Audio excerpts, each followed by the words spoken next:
माझ्या किचनमध्ये आपलं स्वागत आहे। आज आपण रव्याची खीर बनवणार आहोत। तर आपण जाडबुडाची कढई घेतले। आता कढई गरम झाली, आपण 1 चमचा तूप घेऊया। त्यात काजू बदामाचे तुकडे आपण भाजून घेऊया तुपामध्ये। चांगले भाजलेत, आता आपण काढून घेऊया। तुपामध्ये मी 4 चमचे रवा घेतलाय।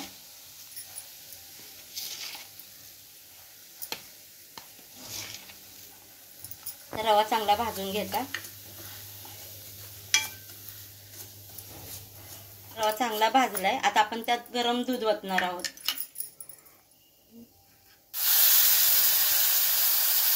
दूध ओतताना जपूनच ओता, अंगा उडण्याची शक्यता असते। इथे मी अर्धा लिटर दूध घेतले।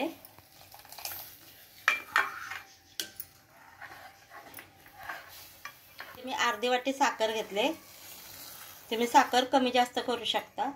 सतत ढवळत राहायचं, नाहीतर रव्याच्या गाठी होतात।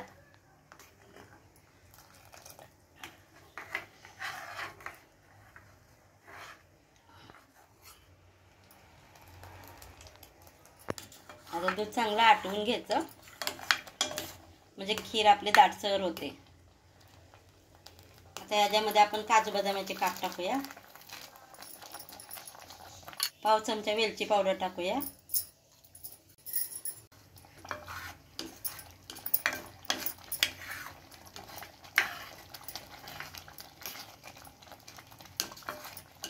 आपली रव्याची खीर बनवून तयार आहे।